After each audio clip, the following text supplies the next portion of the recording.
Hello my dear listener and welcome to our channel. I suddenly woke up, covered in cold sweat. I must have had that nightmare again, though I couldn't quite remember it. I suppose talking to the doc had helped somewhat. I knew I couldn't fall back asleep just yet, the nightmare would only return. I glanced at the alarm clock, it was 4:30 a.m., almost time to get up anyway. I might as well get dressed. Running a ranch started early and ended late, but I loved it. I had 535,000 acres in the foothills of the Rockies, with my nearest neighbor 50 miles in any direction. I'm sure of that fact because that's as far as you need to go from my property lines to reach anyone else. I went into my bathroom, shaved, showered, and returned to my bedroom to dress. When I was done, I looked like your typical cowboy. I was 40 years old now, my hair had turned mostly gray, and my weight had dropped from 260 to 200 pounds thanks to the hard work on the ranch. My face had taken on a weathered look from the sun and wind. Some of the women I had dated said I looked good in a rugged sort of way. I no longer resembled the man who had arrived from back east 10 years ago. Hell, I didn't even look much like my Italian roots anymore. But I was still alone. I just couldn't bring myself to get close to any of the available women. That's not to say I didn't enjoy going into town, but I never found a woman I wanted anything more serious with. One of my ranch hands once told me, if you wake up with the same woman for more than a week, it's time to go into town. So, I practiced what he preached. But as I got older, those trips grew farther apart, as they do for every guy, I guess. I made coffee and took a cup into my office. I was planning to start the day a little early. I flipped on the TV and tuned into a national news network. I loved having a satellite dish, it let me keep in touch with the world while enjoying rural life. Plus, my dude ranch guests would go into withdrawal without it. This was a working ranch, we had herds of beef cattle, bred horses and sheep, and even a buffalo or two. After living here for about 5 years, a small family one day pulled up my driveway, towing their travel trailer behind them. They asked if they could camp on my property. I respected them for asking, most people just set up camp wherever they pleased. I usually had to send a hand to tell them to leave. I don't know why I said yes this time, maybe it was because they asked, maybe it was the hopeful look in the boys' eyes, or maybe I just had a good breakfast. Whatever the reason, I sent one of the hands to help them find a good spot by the stream, under the trees, close enough to the ranch that the electric, water, and bathrooms were accessible. Early that evening, there was a knock at my door. The boy was standing there with a huge platter of cookies. He held them out and said, "Thank you for letting us stay under land. It's really nice here." His father stood in the shadows, flashlight in hand, a proud smile on his face, watching his son take a step toward manhood. The boy went on to explain that his mom made the best cookies in the world, pointing out his favorites. I raised my voice so the father could hear, thanked the boy, and invited both of them in for milk and cookies. We had a good time. That little boy got me thinking about my own kids. It had been so long since I ran away, never even saying goodbye. The next morning, I was working some horses in a corral near the main barn when I noticed the father and son watching me. I was due for a break, so I rode over to the fence. The boy immediately reached out to pet the horse's head. But the stallion I was riding was mean, a biter, and I had to shout for him not to touch.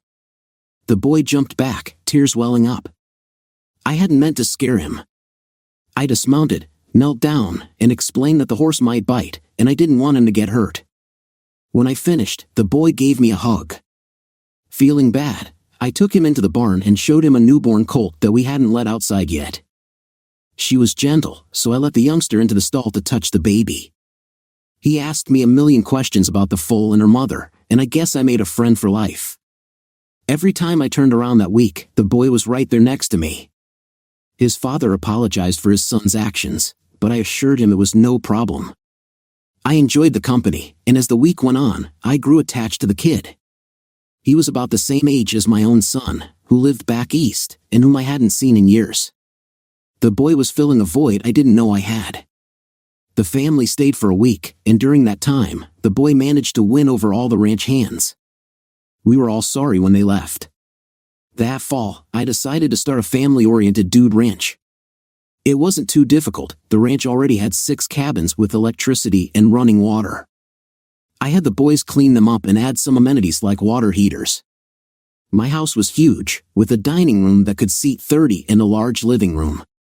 We even had a library filled with books on Western history. Everything was nearly ready, so we just winged the rest. I put a small ad in a family vacation magazine back east. While the initial response wasn't overwhelming, with a few replies and deposits, it was a start. As the time for our first guests approached, I held a staff meeting to plan the guest activities. We decided which horses were gentle enough for them to ride, what chores they could help with, and what the menu would consist of. We even cleaned up an old wagon and outfitted it as a chuck wagon for an overnight trail drive, so our guests could experience the Old West. In time, the Dude Ranch became a success, booked solid throughout the summer. It was nice having families around. It made the ranch feel lived in. One morning, as I sat sipping my coffee, I reflected on how I had ended up here. It was a long, twisted journey. I had been a bookkeeper for my Uncle V, who ran one of the largest crime families on the East Coast. I managed all his money, both the legal and less than legal earnings, and was respected in the family. One day, there was a small kitchen fire at my office, and we had to evacuate. With work paused, I went home. When I arrived, I noticed the garage was open, so I pulled in and walked through the side door. The house was eerily quiet. Hearing a faint noise upstairs, I grabbed my son's baseball bat from near the door and headed up to investigate. I quietly approached the bedroom, and that's when I saw them, my wife with another man. She didn't even notice me. But her lover did. He looked straight at me with a smirk. It was Tony Deo, an enemy from a rival family. The look on his face told me everything. He wasn't just with my wife, he was doing it to humiliate me. I don't remember what happened next. When the red haze of rage cleared, Tony lay on the bed, his head beaten to a pulp. My wife was on the floor, still breathing but badly injured. I had no idea what to do, so I called my cousin. He told me to calm down, get in my car, and drive over to one of his businesses.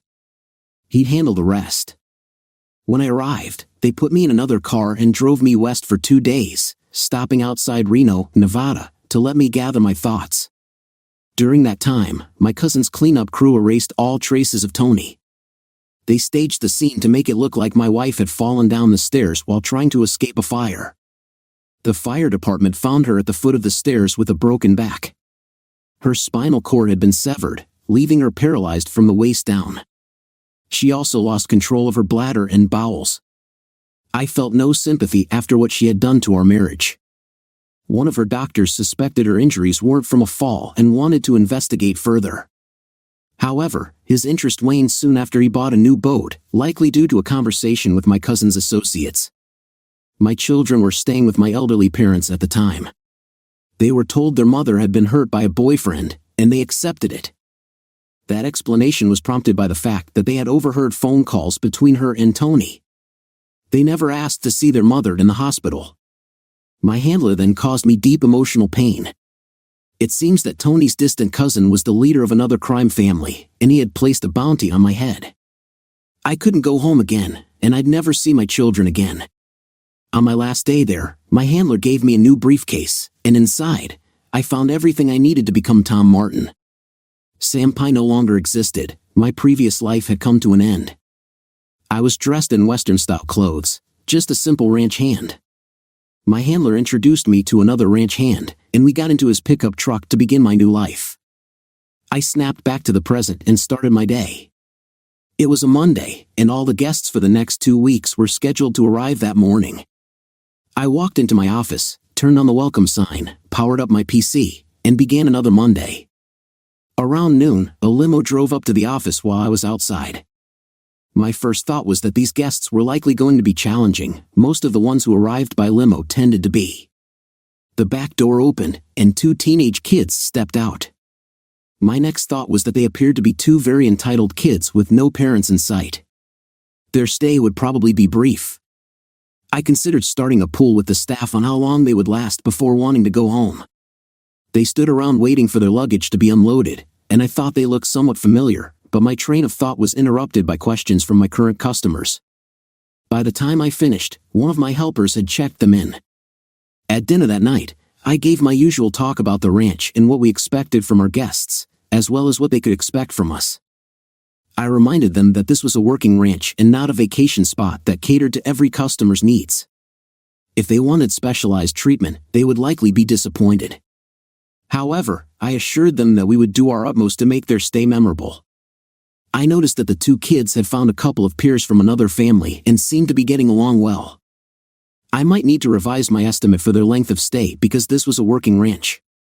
I spent most of my time actually running the ranch. The hands assigned to our dude ranch customers had to be personable, they loved interacting with the customers, and the customers enjoyed their company. When they weren't explaining something, they were entertaining the guests with one tall tale or another. About a week later, I noticed some noise coming from one of the smaller barns where we stored hay and grain for the horses.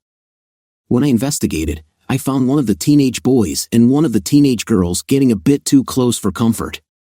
While I understood the challenges of teenage emotions, I also knew I needed to address this situation. I also needed to prevent this behavior, so I cleared my throat rather loudly. They weren't engaging in anything inappropriate, but they were definitely getting too close for comfort. I remembered being a teenager myself, so I understood their feelings, but I knew it was time to step in as a responsible adult. I gave the boy a serious look and said, "You need to leave." I almost laughed as he hurried for the door, bending over at the waist in his rush to exit. Then, I turned my attention to the girl and told her to finish getting dressed and meet me in the study in the main house because we needed to talk. As I walked out of the barn, I tried to figure out how to handle the situation. I had no experience raising children, let alone a teenage girl. By the time I reached the house, I was still uncertain about how to begin. I had never raised children, let alone a teenage girl, and by the time I reached the house, I decided to approach our conversation from a responsible adult perspective. About 10 minutes later, she walked into the study, still visibly upset. I pointed to a chair across from me and asked if she would like something to drink. I grabbed a soft drink for myself as she shook her head no. Keeping my voice soft and even, I tried to imagine what I would want someone to say to my daughter if the roles were reversed. I talked to her for the next 35 minutes, perhaps getting a little carried away. I felt like one of those country preachers, in the middle of my value yourself for someone you truly love speech, when she looked up and began studying my face. Suddenly, she said, "You've got my grandmother's eyes and my grandpa's voice and mannerisms." Tears started flowing as she continued, "Are you my dad, Sam?" I looked at her young face and saw my ex-wife's eyes staring back at me. I remembered a little girl looking up at me with those same eyes, holding her arms up to be picked up. I looked at her and said, "I missed you, Danny." The next thing I knew, my daughter Danielle was sitting on my lap, trying to hug me tightly. To hug me tightly. We were both crying tears of joy. This was the little girl I never thought I'd see again, and she had grown into a beautiful young woman. For the next hour, we just sat and talked, discussing all our feelings. Eventually, the conversation shifted to my son. She asked me not to mention anything to him until she had a chance to speak with him first. She promised to talk to him in their cabin after dinner. For the rest of the day, I felt like I was floating. I walked around the ranch with my head in the clouds and a silly grin on my face. My hands were restless, unsure of what to do with this newfound joy. I had decided not to go into town lately and avoided interacting with guests. After dinner, I was in my office trying to catch up on paperwork when the door burst open, and a whirlwind of energy, my 15-year-old son, rushed in, exclaiming, "You're my dad." We stood there in the middle of my office, trying to embrace each other excitedly. Sammy Jr. had grown into someone I would be proud of. The next morning, I grabbed my special cell phone, saddled a horse, and rode out into the hills for a private conversation with my Uncle Vito. When I called, Vito's son answered the phone. "Hi, cousin," I said. He hesitated for a moment before replying, "Hi, Cubby," with a smile on his voice. Before long, we were both talking over each other like a couple of excited kids. Once we finally calmed down, I shared about my kids and asked why they were put in danger by being sent to see me. My uncle came on the line. He sounded old and tired, but there was a genuine happiness in his voice as we talked. It seemed that Don Angelo had died, leaving no one to run his empire, so the council had divided it up, with the largest portion going to my uncle. He had lifted the bounty on my head, making it safe for me to return home. I told him that I was settled out here and couldn't just leave everything behind. I promised to come home for Thanksgiving and stay through the new year. I thanked my uncle for the gift of my children and explained that they would be staying with me until they needed to return for school, if they wanted. On my way back to the main house, the cell phone rang again. It was my cousin, who explained that my uncle was failing and these were probably the last holidays he would share with us. He mentioned that my uncle had terminal cancer. I promised I would be there for the holidays. That night, I had my housekeeper open up 2 of the extra bedrooms in the main house. I only used the master suite and had closed off the other 6 bedrooms. The next day, while my kids were out enjoying the ranch, I had all their things moved into their new rooms. They came running into my office, shouting that someone had taken their stuff. Later, I just smiled and pointed upstairs to the 2nd floor. They moved, I told them. They quickly disappeared upstairs to inspect their new rooms. After a lot of noise from the 2nd floor, they came back down, wanting to know why I had gone to the trouble of moving their belongings when they were supposed to go back east next weekend. That's what you think, I said, explaining my phone call with Uncle Vito and that if they wanted, they could stay until school started. There were 2 very happy teenagers in that room. They said the rooms were beautiful but wanted a few things from town to personalize their spaces.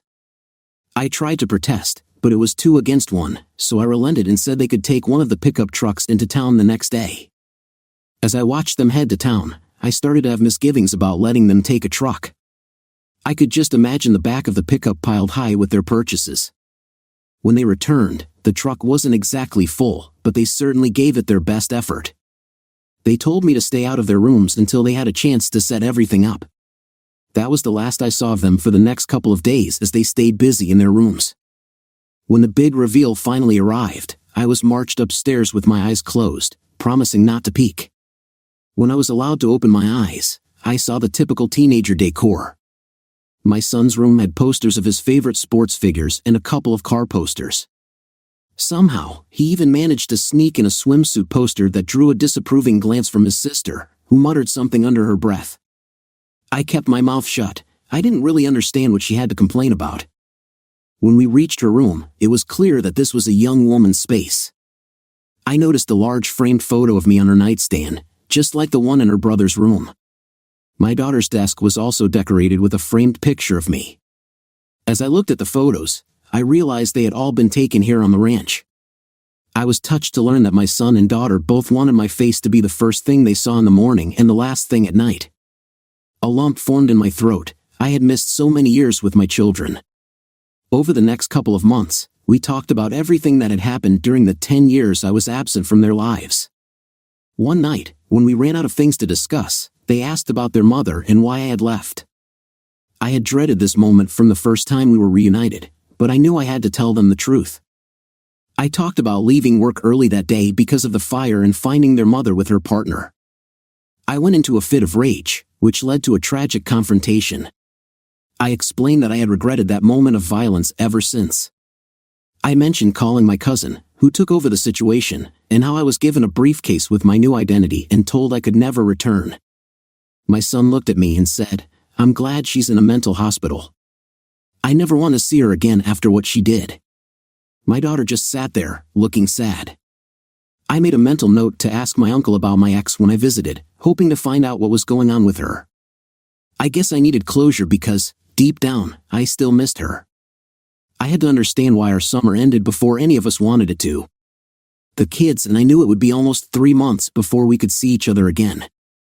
We promised to call and email, but it wasn't the same as seeing their faces across the table every day. As much as I'd like to say it didn't matter, time dragged on, and it felt like 2 or 3 years before those 3 months passed.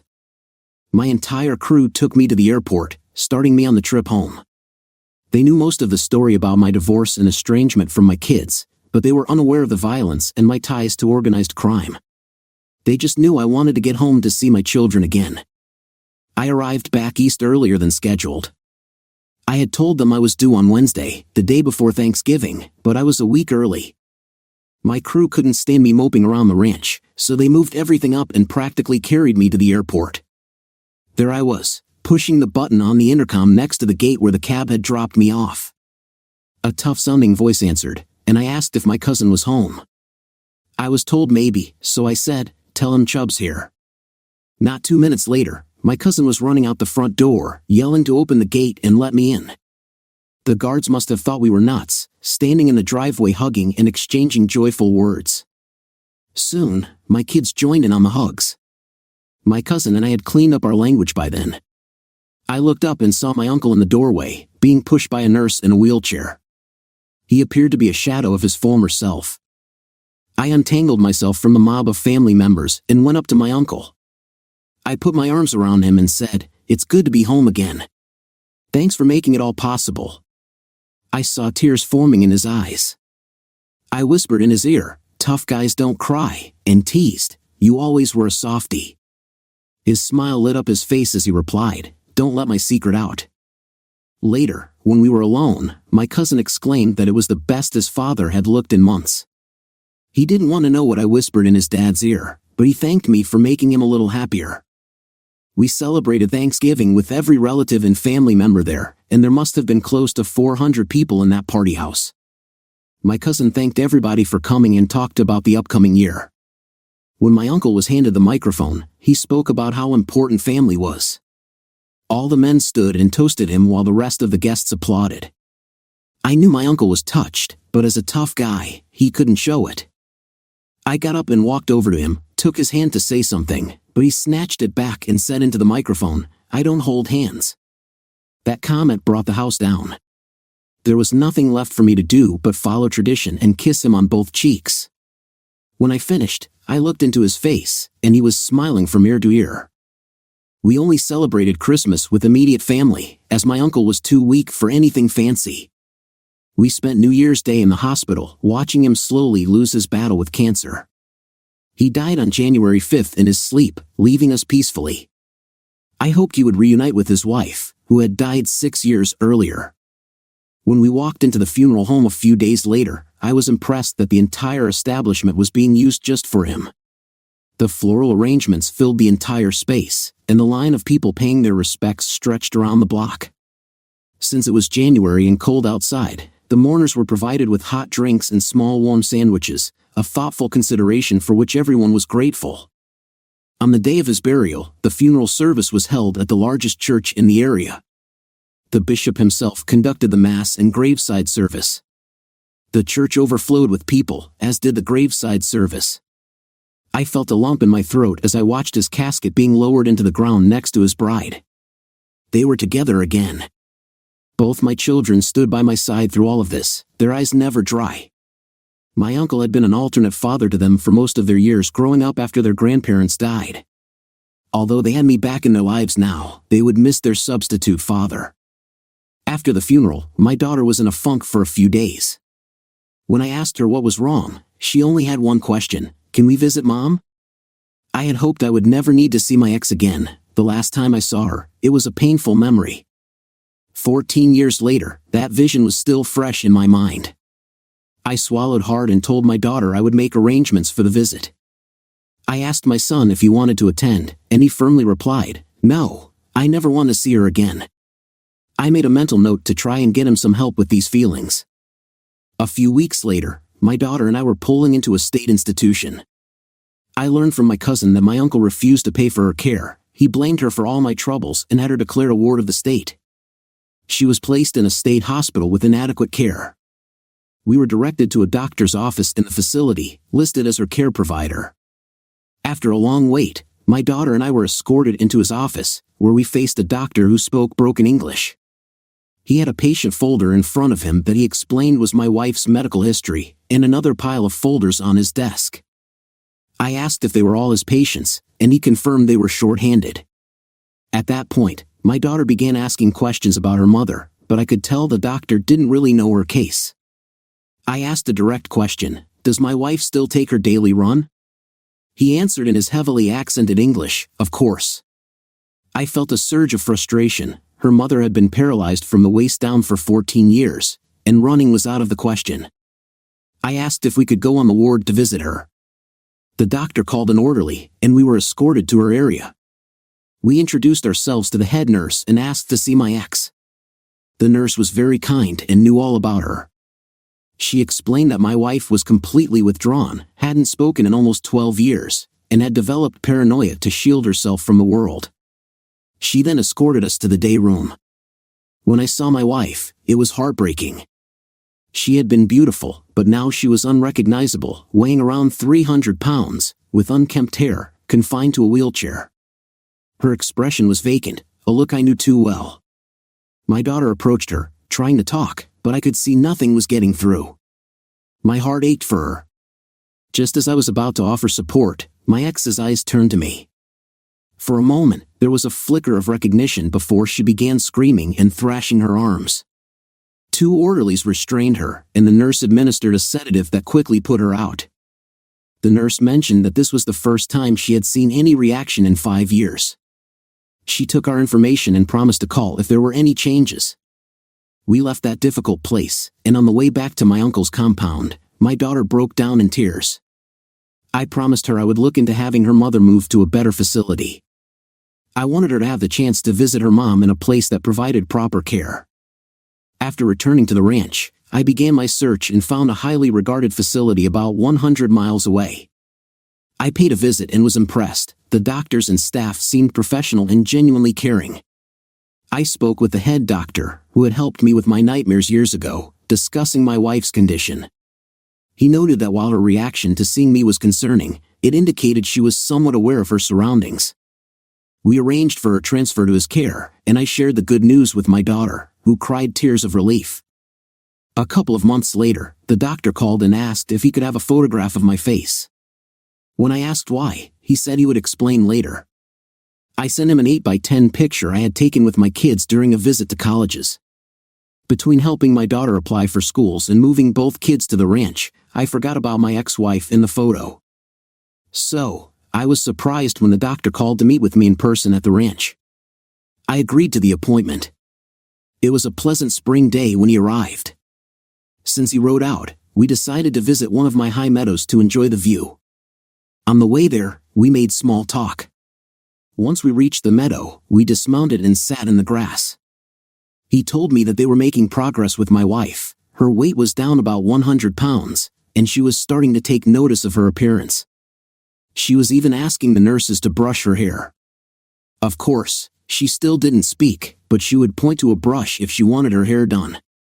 Then he dropped a bombshell on me. If my ex was shown a picture of me, she would start yelling that I was going to harm her and would become agitated. Usually, she had to be sedated to calm down. He wanted to know if her fear of me was justified, then sat quietly, waiting for me to respond. I thought about how to answer and decided to be honest. I asked if what I told him would be covered by doctor-patient privilege. He replied that I could make him my patient for $1, and after exchanging the money, I began my story. I explained that I was raised in an organized crime family. My uncle was the boss, and I was his trusted bookkeeper. I knew everything about his operations, including who was involved in taking bribes. My wife was aware of my job. I recounted a day when I came home earlier than expected and found her in bed with her lover. I wasn't particularly upset with her. I could have divorced her, but her lover was different. He was my enemy, and I realized that my wife meant nothing to him. She was just a tool to mock me. I explained that in a fit of rage, I lost control and struck him with a baseball bat that had somehow come into my hands. When I regained my composure, I found him dead in the bed. My wife was lying on the floor, unconscious but breathing, showing signs of having been hit. I couldn't recall having harmed her. I explained that my cousin arranged for the cleanup, and I was driven away. They made her lover's body disappear and staged it to look like an accident, even setting the bedroom on fire to erase any evidence. The house was nearly destroyed in the flames. The doctor took his time thinking before speaking again. He said that my blind rage was understandable and that my memory loss regarding the incident was likely a defense mechanism to protect me from the horror of what I had done. He then asked if that was the only time I had ever resorted to violence and if I experienced nightmares or blackouts. I explained that my uncle had made me the bookkeeper because I wasn't inclined towards violence. He always referred to me as the gentleman. I had never harmed anyone else and didn't have nightmares about inflicting pain on others. However, I occasionally woke up screaming. He suggested that I had buried the incident deep in my subconscious, and while he would typically work to bring such things to the surface, In my case, it might be best to leave it alone. He outlined a list of symptoms and asked me to contact him if any of them appeared. I then discussed my son's feelings toward his mother and asked for advice. He requested that I bring my son in to speak with him. He would help manage his anger. We left the upper meadow, each lost in our thoughts. When we returned to the main house, he advised me to stay away from my ex-wife until further notice, but encouraged my daughter to visit her mother regularly, believing it would be beneficial for both of them. We parted in silence, both deep in contemplation. My daughter was in her junior year, while my son was a freshman studying agriculture, planning to join me on the ranch. My daughter was pursuing a pre-med degree and expressed her aspiration to become a psychiatrist, inspired by how a good doctor had helped her mother. I noticed that whenever I spoke with my daughter, she would talk endlessly about her friend Bill. It didn't take long for me to suggest that she invite him for Thanksgiving dinner so I could meet him and see if he was suitable for her. About an hour later, I received a call asking to set an extra place for dinner and if he could stay in one of the spare rooms for the week while his parents traveled to Europe for the holidays. I agreed. When Bill and my daughter arrived, I was pleasantly surprised. Bill was a polite young man, about 6 feet tall and weighing around 190 pounds, with sandy hair and brown eyes. He was also a pre-med major, aspiring to be a surgeon. My daughter mentioned that her friend was a nice guy, but I had never really looked at another man in that way. Regardless, I liked him and thought he was a good match for her. I noticed that their eyes were often locked on each other, and for the next 2 weeks, they were inseparable. They followed each other around the ranch, much to the amusement of my hired hands, who started calling me Gramps and teasing me about needing to borrow a couple of dollars for a reception. On Valentine's Day, they got engaged, and a date was set for an August wedding. Soon enough, I found myself standing in the foyer of a local church, waiting for the bride to arrive. As I grew increasingly nervous, the priest leaned over and assured me that brides are often late and not to worry. Sure enough, she arrived. As we walked down the aisle, I noticed a wheelchair at the end of the first row on the bride's side and spotted my friend, the psychiatrist, sitting with a woman in the front row. I was so focused on guiding my daughter down the aisle that I didn't pay them much attention. When I handed my daughter over at the altar, I turned to take my seat and was surprised to find myself looking into my ex's eyes. My daughter gently placed her hand on my arm and whispered, "It's okay, Daddy, I invited her." I took my seat next to her, bracing for a potential outburst, but my friend just smiled knowingly, indicating that everything would be fine as long as I kept my distance. When the priest finally pronounced them husband and wife, I felt tears welling up. I glanced at my ex and saw tears streaming down her cheeks as well. When the newlyweds turned to walk down the aisle, I instinctively moved across my ex to avoid blocking her view.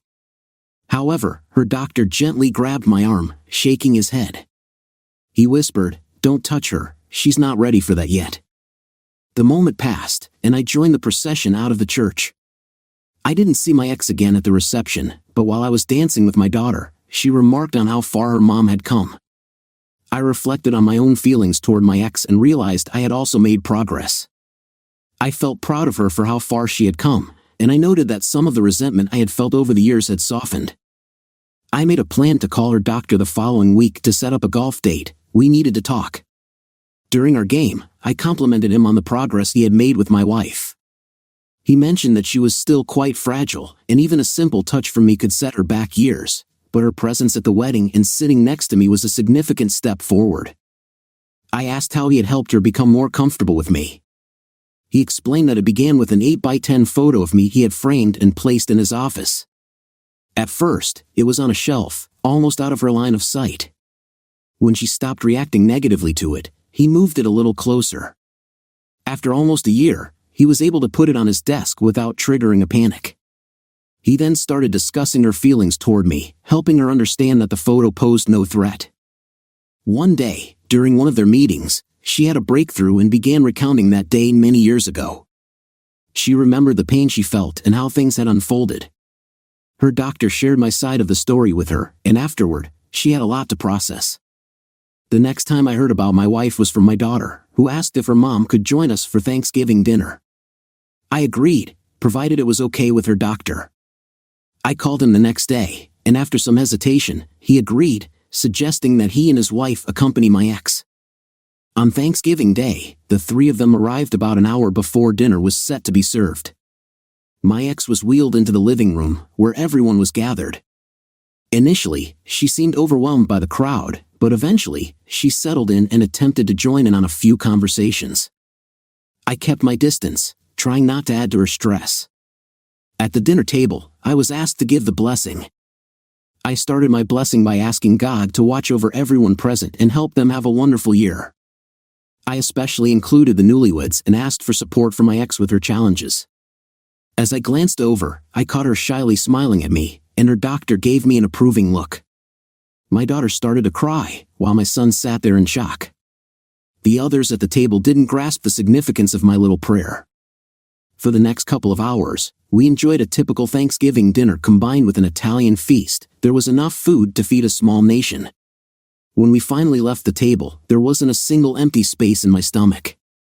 After dinner, we all gathered in the living room for coffee and after-dinner drinks. I was sprawled in my lounge chair, resting my eyes, when I sensed someone beside me. Peeking through my eyelids, I saw my ex sitting there, looking at my outstretched hand as if she wanted to touch it. I stayed perfectly still, and then I felt a very gentle touch on my hand, quickly followed by her withdrawing it. I remained still, pretending nothing had happened.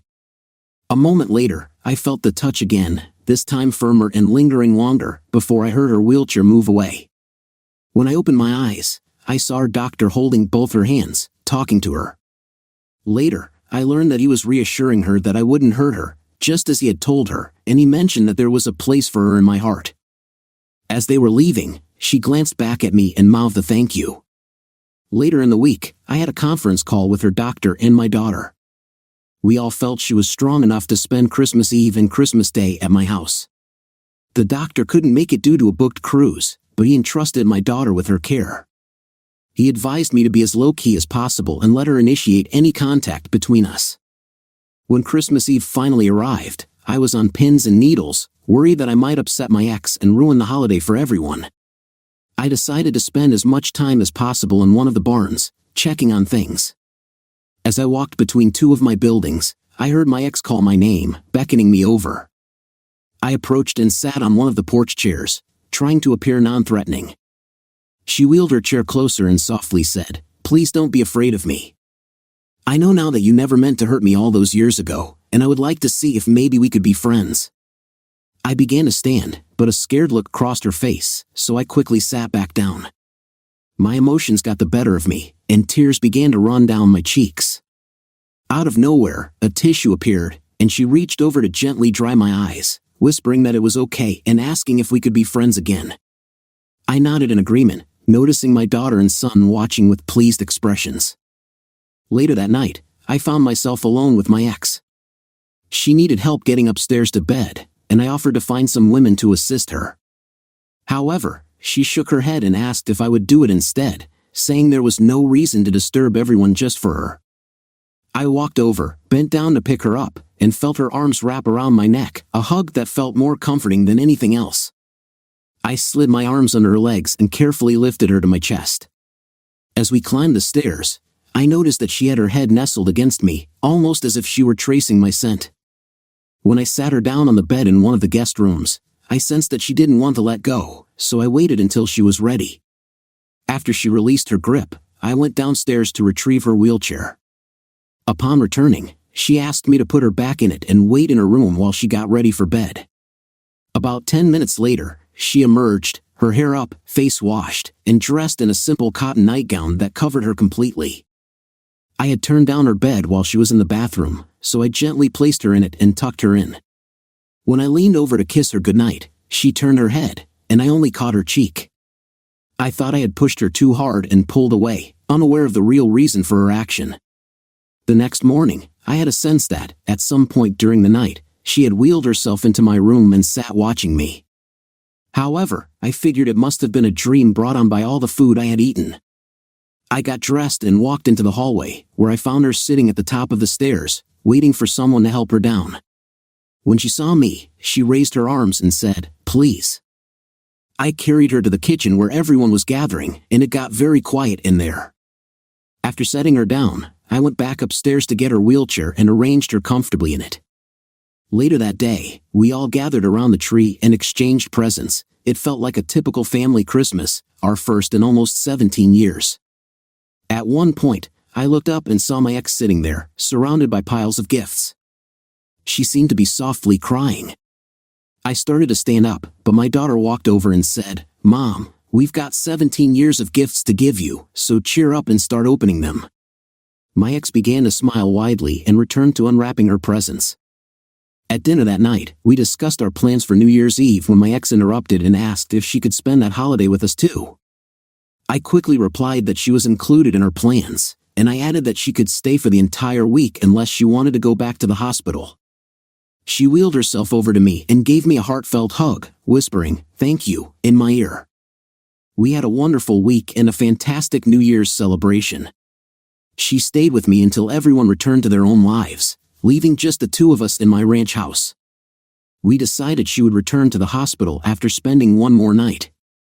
Late that night, I awoke to find her sitting in her wheelchair.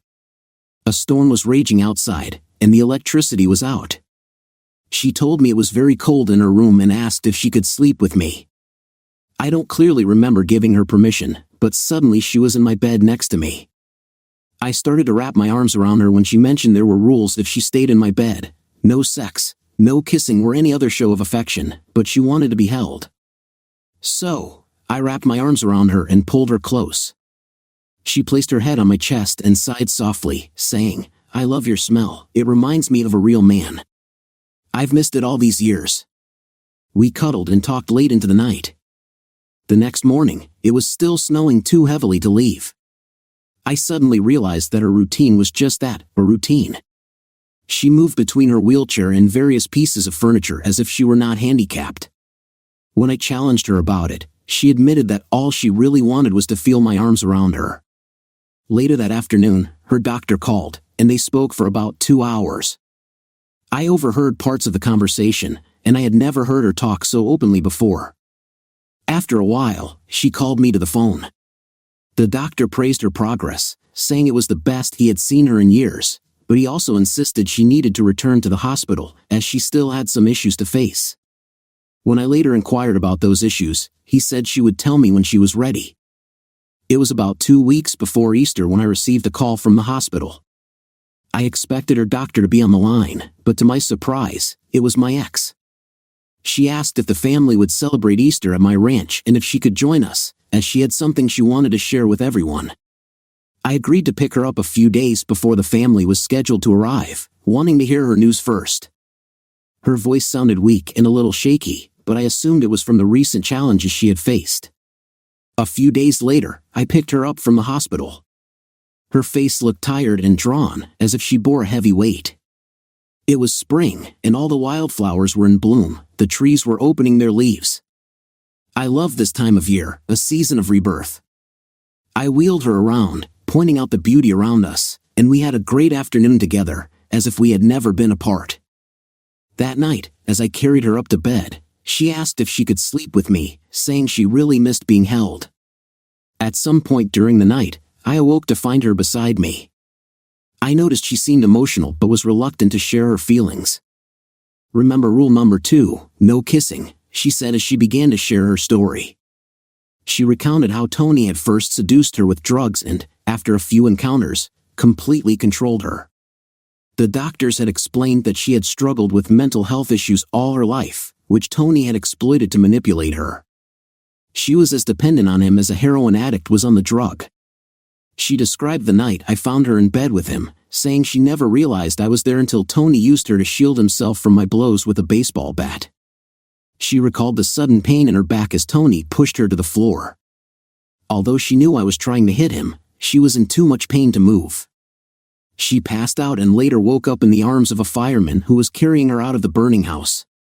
When she regained consciousness in the hospital a few days later, she learned that her back had been broken and her spinal cord damaged, meaning she would never regain the use of her legs. Shortly after, she began a long descent into despair that kept her captive for the next 14 years. Her doctor explained that my daughter and I had rescued her from the care she had been receiving at a state institution, putting her in his care. He helped her realize that we weren't trying to take her life and that we still loved her, despite everything she had done. Then came the difficult news. It seemed that Tony or one of his friends had left her with HIV. Due to her poor care and long period of suffering, her HIV had progressed to full-blown AIDS before it was diagnosed. The doctors could do nothing but make her comfortable, and she wouldn't be here next Christmas. At this point, I couldn't hold back my tears. I cried all night, holding her tightly. We shared this news with the rest of the family after dinner on the Saturday before Easter. On Sunday morning, all the family attended Mass together, seeking God's support. She left us in October, expressing a wish to be cremated and have her ashes spread under a large oak tree at the hospital. She shared that this was a special place for her, where she and her doctor had meaningful conversations that brought her back from the darkness. The following spring, I had a marble bench installed at the site with a plaque featuring her name, dates, and the words, "The world was a little better place while she was here." I began visiting the hospital every month or so to play golf with her doctor, Harold.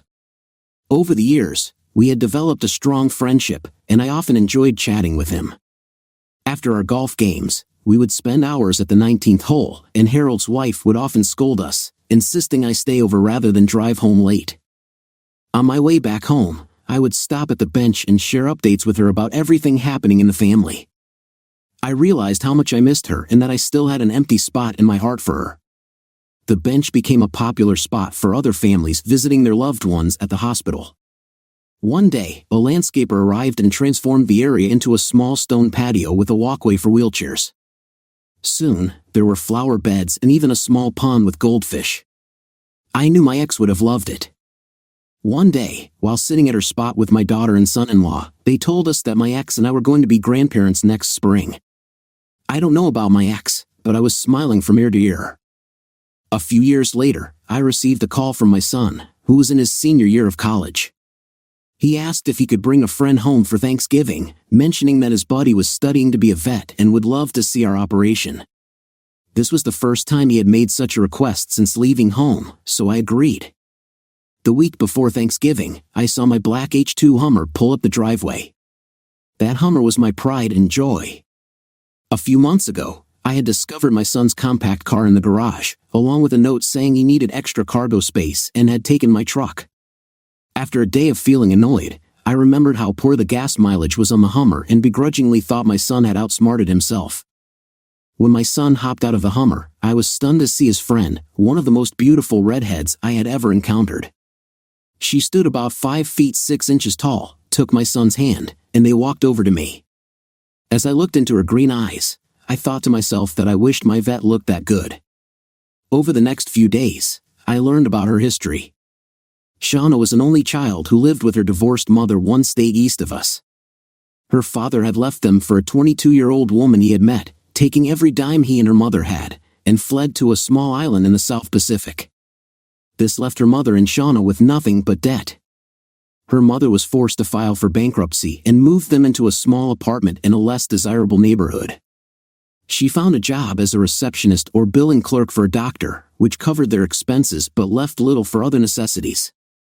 To help make ends meet and ensure Shauna could attend college, her mother worked as a waitress at a nice restaurant at night. Despite their struggles, Shauna excelled as a straight-A student and received a scholarship to my son's college, though she had to work as a waitress in a local diner for spending money. She managed to maintain a 3.8 GPA, demonstrating her dedication and hard work. I was proud that she let my son into her life. I did notice that they were often quite close, almost inseparable, which made me smile. During Thanksgiving recess, they spent their time exploring the livestock on my ranch. Given their long hours spent together, I imagined they were taking advantage of the time to bond. To my surprise, they started discussing which animals and pastures needed a little care. By the end of their visit, Shauna had an invitation to spend Christmas recess with us. I felt she was welcome any time she wished. I was saving money for her visit and even figured out what my regular vet would have charged for his services, sending her that amount in cash. I thought cash would be more personal than a check. A couple of days after Shauna and my son left, I received a phone call from him. It seemed that Shauna wanted to spend the holidays with us, but this would mean her mother would have to spend them alone for the first time since Shauna was born. She was unsure what to do. For me, it was an easy decision. Her mom could come out too. We had the space, and if she preferred not to stay in the main house, there were plenty of guest houses on the ranch. A week later, after a few more phone calls, I received the final confirmation from my son about the dates. I arranged for her mother to have a first-class round trip to the airport near the college at my expense, so she could ride to the ranch with her daughter, allowing my son and me to avoid feeling obligated to entertain her until the kids arrived. It seemed like a win-win situation.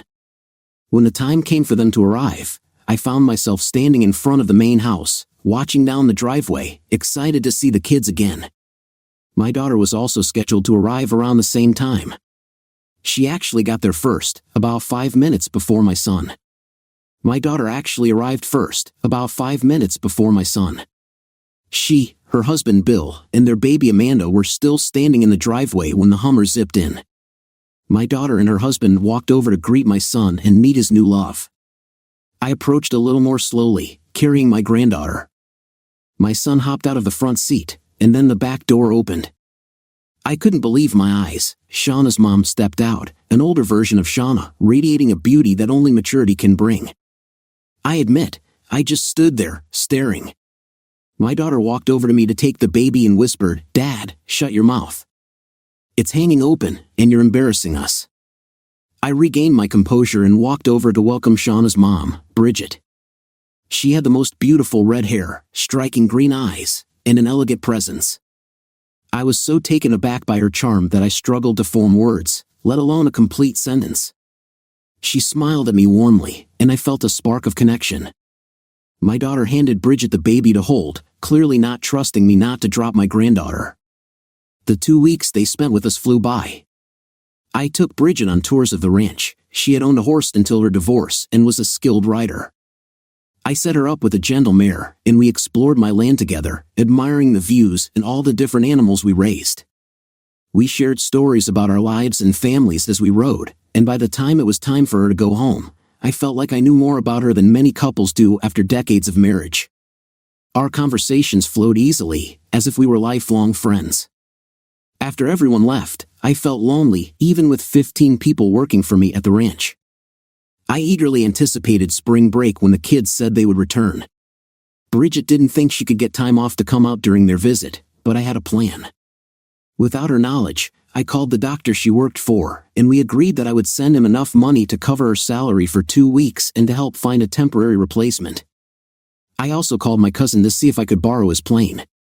When it was time for Bridget to fly out, I called her to explain that the travel times had changed.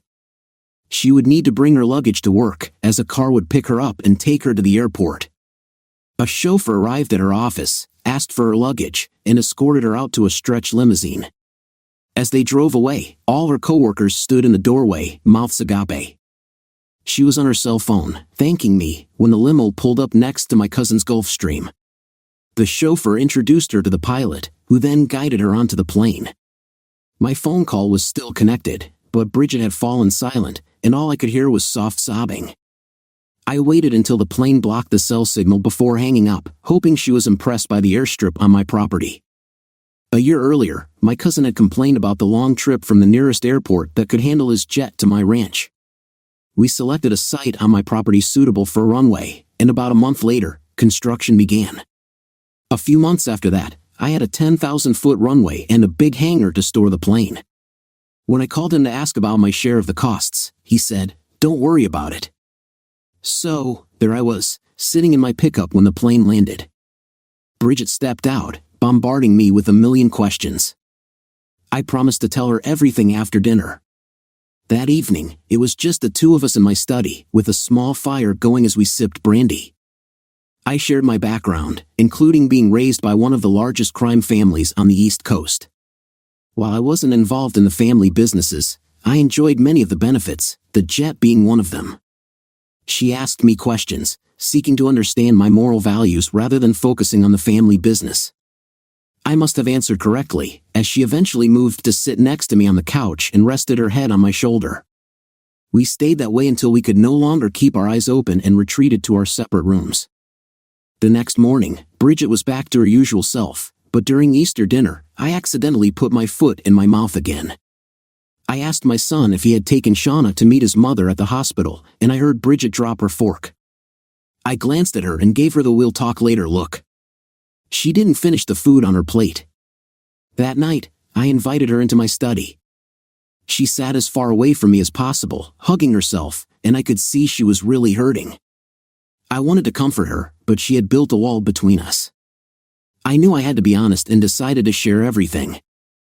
I spoke for the next 2 hours, starting with the story of my ex-wife's infidelity, her fall down the stairs while trying to escape a fire, and her breaking her back, which led to her losing the use of both legs and descending into madness. I talked about running away and starting this ranch, how I reconnected with my children, and finding their mother in a state institution with little care. I explained how I arranged for her transfer to a private mental hospital where a caring doctor helped her regain her sanity, only to share the heartbreaking news of her death from AIDS, a virus given to her by her lover. I mentioned her wish for her ashes to be spread on the hospital grounds.